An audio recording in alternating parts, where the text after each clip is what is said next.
Bonjour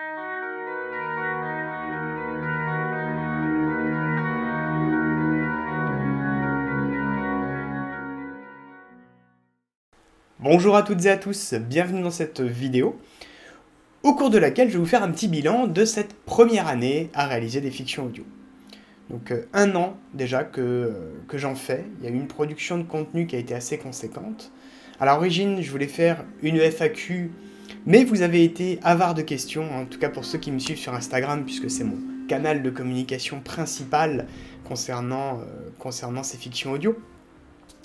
Mais toutefois, il y en a une à laquelle je prendrai le temps de répondre. Alors, pour cette première année, le constat est un petit peu le même que celui que j'ai fait à mi-année cet été. Je suis super content de tout ce que j'ai appris.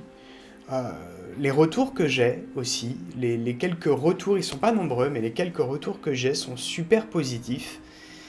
Et vraiment, ça a été un an très enrichissant.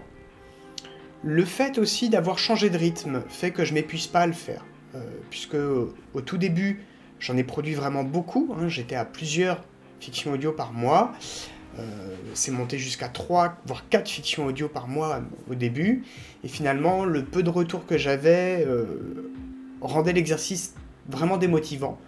Le fait d'être sur une cadence de 1 par mois me plaît bien, et je pense que je vais continuer dans ce sens, voire peut-être passer sur un épisode, plus exactement, toutes les 3 voire 4 semaines, pour pouvoir avoir une variété d'épisodes. Puisque, en termes de projet, ce qui va arriver, c'est que j'en ai plusieurs, je ne sais pas si je pourrais tous les concrétiser. D'une part, continuer les fictions audio one-shot qui s'inscrivent dans mon univers, donc des histoires en 1 ou 2 parties, qui viennent parfois être connectées à d'autres histoires. D'autre part, il y a cette nouvelle série que je vais commencer qui s'appelle Magma Bleu. Donc c'est mon nouveau projet de série audio. Ce projet, vous en entendez parler pour ceux qui me suivent depuis un moment, c'est celui que j'appelle le projet MB. Donc une histoire que j'écris depuis des années et sur laquelle j'ai toujours quelque chose qui fait que je n'arrive pas à avancer autant que je le voudrais. Donc ça avance. J'ai à peu près un gros tiers d'écrit, tout est scénarisé, toute l'histoire est déjà scénarisée, chaque chapitre. Mais du coup, j'avance par petits pas, parce qu'il y a toujours un truc. Et donc, je m'étais dit, je vais d'abord sortir cette histoire en bouquin, puis la sortir au format audio. Non, en fait, je vais faire l'inverse, parce que ça va me permettre de la finir, parce que du coup, je sais que je serai tenu à une deadline auprès de ceux qui me suivent. Donc ça, déjà, c'est un des projets à venir. Ensuite, il y a cette idée de faire des fanfictions, parce que pour ceux qui me suivent de façon assidue, vous aurez découvert la fanfiction Camelot sur la chaîne YouTube, donc où c'est une fanfiction que j'avais écrite il y a des années. À l'origine, je n'avais pas du tout prévu de la faire à l'audio quand j'ai commencé mes fictions audio, en me disant je suis pas imitateur, les copains non plus. Bon, elle va rester à l'écrit. Puis il y a un pote, Pierre-Alexandre, qui me dit mais si, faut la faire à l'audio, vas-y. Et on s'est prêté à l'exercice sans chercher à imiter les personnages, mais à retranscrire leur personnalité. Et du coup, c'est vrai que c'était marrant. Et vu le succès, puisqu'elle a éclaté les scores de la chaîne, cette fiction audio-là, cette fanfiction, pour le coup, eh bien, je me suis dit que j'allais en refaire d'autres parce que ça m'a donné quand même une certaine visibilité par rapport à mes autres fictions audio et permis de faire connaître mon contenu original. Donc je me dis que je vais certainement refaire d'autres fanfictions qui s'inscrivent cette fois plus dans de la SF et de l'anticipation. Donc pourquoi pas une fanfiction liée à Matrix,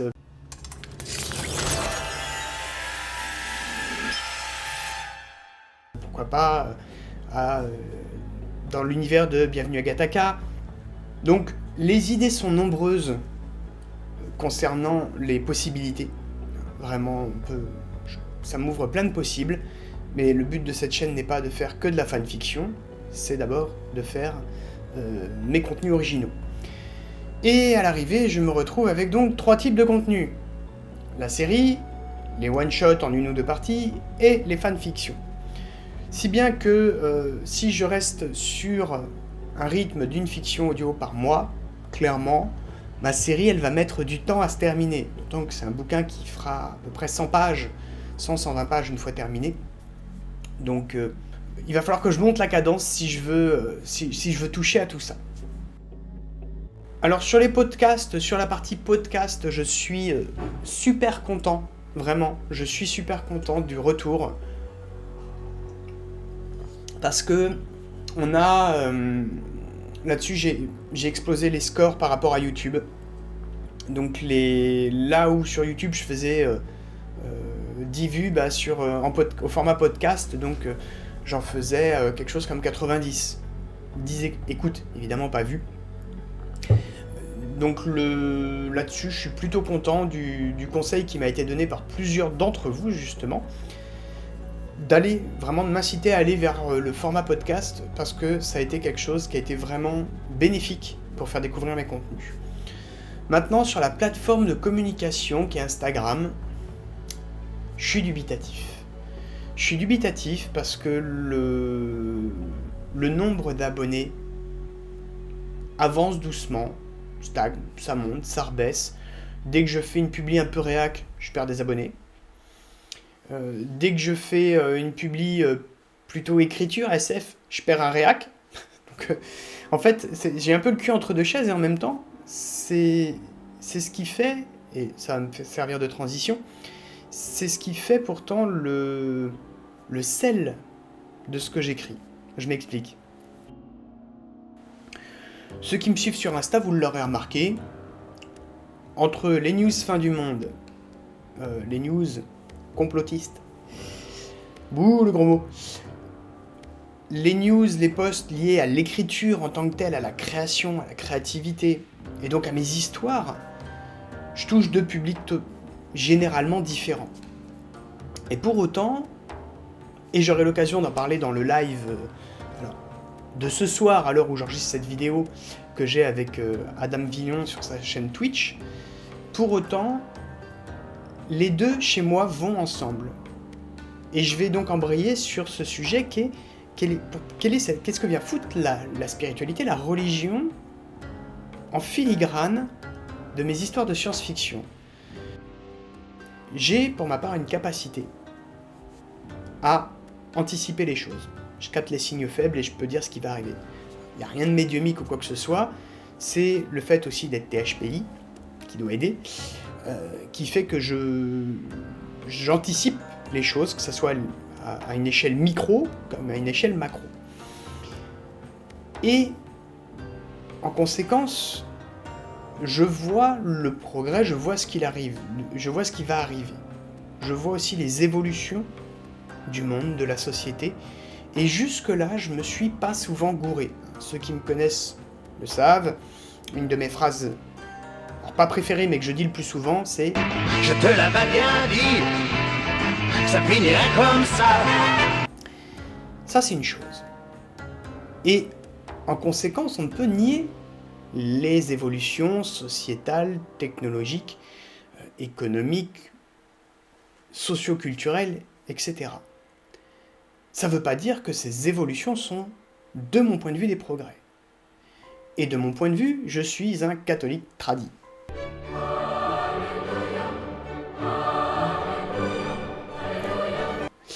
Donc, ça se voit un petit peu dans le décorum. Je suis un catho tradi.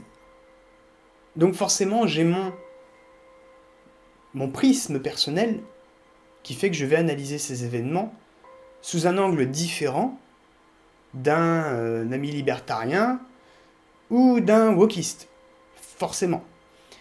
Et les deux, pour moi, vont ensemble puisque mon prisme personnel fait que je vais apercevoir des dangers, ou ce qui sera des dangers de mon point de vue. Il y a les deux. Il y aura des dangers absolus et des dangers relatifs. Et donc ces deux types de dangers, je les aperçois, et forcément je les fais passer en sous-marin, en filigrane dans mes histoires, ou dans certains de mes posts Insta, dans les interviews personnages que je fais sur Insta par exemple. Et c'est en ça que les deux vont ensemble. C'est-à-dire que aujourd'hui, je sais que j'ai une ligne éditoriale qui a le cul entre deux chaises, Mais pour autant, moi, en tant qu'auteur, c'est ce que je suis. Voilà. C'est ma vision des choses. Donc, bien que je sois conscient que je touche un public relativement restreint, je me pose toutefois la question de la pertinence de la plateforme Instagram pour diffuser.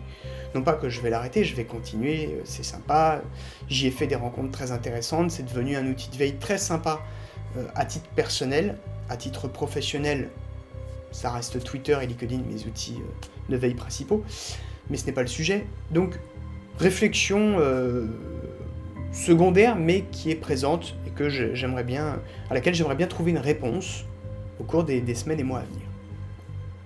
J'espère aussi que ce petit passage vous aura éclairé un peu plus sur la nature de mes contenus. Donc, vous voyez, je vous cache rien.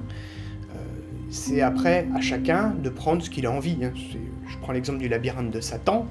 Finalement, quand on reprend toute la série depuis le début, eh bien on se rend compte que depuis le début, cette série, avant d'être une série d'anticipation et de légère critique du transhumanisme,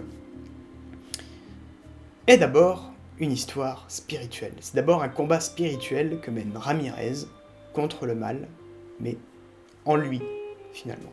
Donc la simulation a bien eu lieu, si ce n'est qu'elle est utilisée par Satan pour jouer avec les gens. Pour autant, je tiens à rassurer ceux qui auraient quelques craintes, je ne virerai jamais au mysticisme, et il y a des histoires qui seront, et il y en a qui le sont déjà, de la pure SF et anticipation. Évidemment toujours via mon prisme personnel, en tant qu'auteur. Ça se voit par exemple dans la dernière course du Taxi 101, où en fait cette histoire, implicitement, est une critique de l'euthanasie. Ce qui fait un auteur, et ce qui fait l'originalité de ses histoires, après ça trouve son public ou pas, c'est vraiment tout ce qu'il est, tout ce qu'il compose. Je veux surtout pas écrire pour faire du marketing. Il y a un ami qui m'a beaucoup parlé de l'idée de faire des histoires courtes, que ça marcherait mieux, de faire plus court que ce que je fais.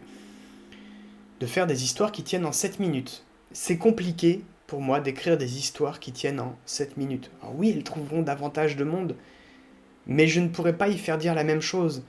Quand des fois un épisode fait 15 minutes, c'est parce que j'ai besoin qu'il fasse 15 minutes pour faire monter une certaine tension, que je ne ferai pas monter de la même façon en le mettant en 2 épisodes. Oui, je mettrai les gens dans l'attente, mais j'ai besoin, et ça je l'ai déjà exprimé, de mettre les gens dans un état émotionnel. Justement, un auteur, pour moi, il fait d'abord vivre des émotions. Il fait vivre des expériences, mais notre matière première, une de nos matières premières, celle qui se trouve du côté du lecteur ou de l'auditeur, c'est l'émotion. Donc quand j'ai besoin qu'une émotion monte, quand j'ai besoin d'installer une ambiance particulière, de faire monter une tension, et là je pense entre autres à l'épisode de... Je ne sais plus quel épisode du labyrinthe de Satan où il y a la bataille contre les golems. C'est une scène dont je suis particulièrement fier parce que on suit les choses et on est dedans. Mais pour ça, il fallait ce temps calme avant où les choses prennent leur temps et d'un coup d'un seul, paf, on monte tout de suite dans les tours et on est un peu en haleine avec les personnages. Quand je mets Ramirez dans sa boucle temporelle, qui est une illusion en fait, provoquée par Satan, j'avais besoin de temps pour qu'il puisse vivre cette boucle, sans pour autant que ça soit trop répété pour l'auditeur, mais il me fallait un avant et un après. Je pouvais pas juste faire un épisode autour de ça.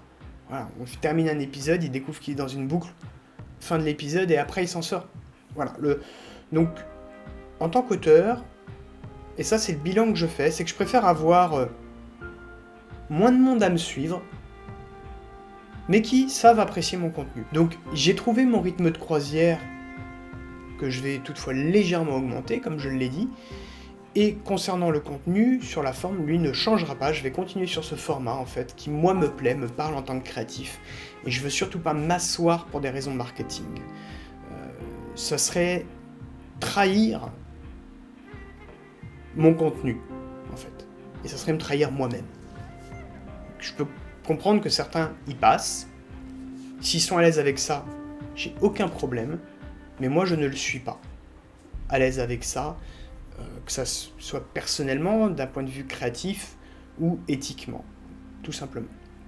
Maintenant, je vais répondre à la fameuse question qui m'a été posée, le lien entre la dernière course du Taxi 101 et Bulle Temporelle.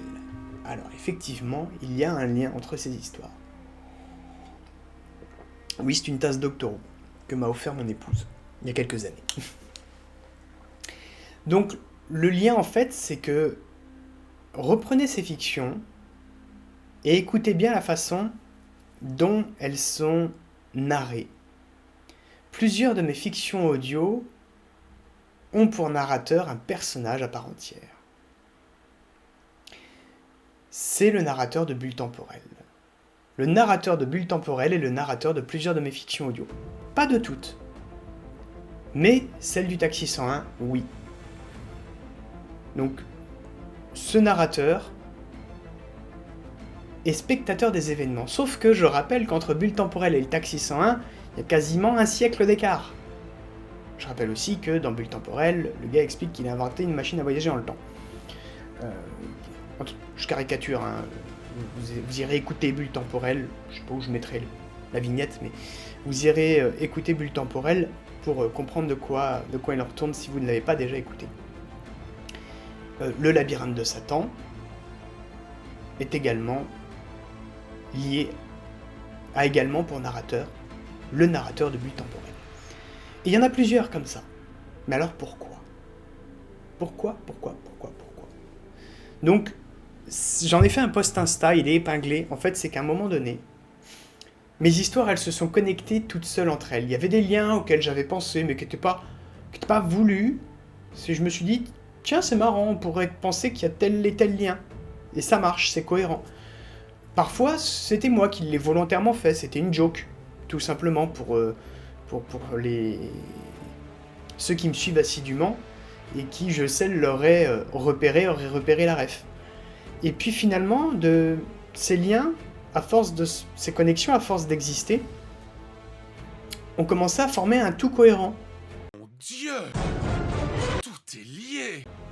Qui m'a donné envie de l'exploiter. Alors, ce sera un gros travail, il faudra un sacré petit paquet de fiction audio pour arriver à exploiter ça, mais c'est un travail que j'ai envie de faire. Je ne sais pas si j'aurai le temps. Vraiment, je ne sais pas si j'aurai le temps, mais c'est un travail que j'ai envie de faire, donc ces liens, je vais continuer à les faire apparaître. Est-ce que je ferai une histoire qui viendra clore tout ça ? Je ne sais pas. L'histoire, je l'ai déjà en fait. Ce sont les événements qui se passent après Bulle Temporelle. L'histoire est là, mais c'est tellement gros à produire que je sais vraiment pas si j'aurai la force et le courage de le faire étant donné tout ce que j'ai déjà à faire. Parce que du coup, quand je produis une fiction audio, j'ai 3 idées qui arrivent. D'ailleurs, pour parler de programme, là, on a donc Le Roi des Rats pour décembre, qui donc sera une fiction audio que je vais coécrire avec mon fils de 6 ans. Ça sera pas enfantin pour autant, je vous rassure. L'histoire d'un homme, donc ça se passe très certainement à l'époque pré-révolutionnaire, l'histoire d'un homme qui s'est mis en tête de trouver une civilisation de rats. Il est convaincu qu'il y a des rats qui sont intelligents, qui ont fondé une micro-société, et il se met à leur recherche. Il passe pour un grand malade, alors qu'il présente ce qui semble être des preuves. Et toute l'histoire va tourner, déjà, est-ce que ce personnage est totalement taré ou non ? Et même s'il l'est, est-ce qu'il a raison ? Et s'il a raison, est-ce qu'on va trouver ou pas cette mini-civilisation de rats qui vivrait justement dans les tréfonds de la ville. Donc ça, c'est la première qui va sortir. En janvier, ça va être une adaptation d'une histoire que j'avais écrite, que je vais reformuler, pour en faire un audio qui sera un hommage à Raymond DeVos.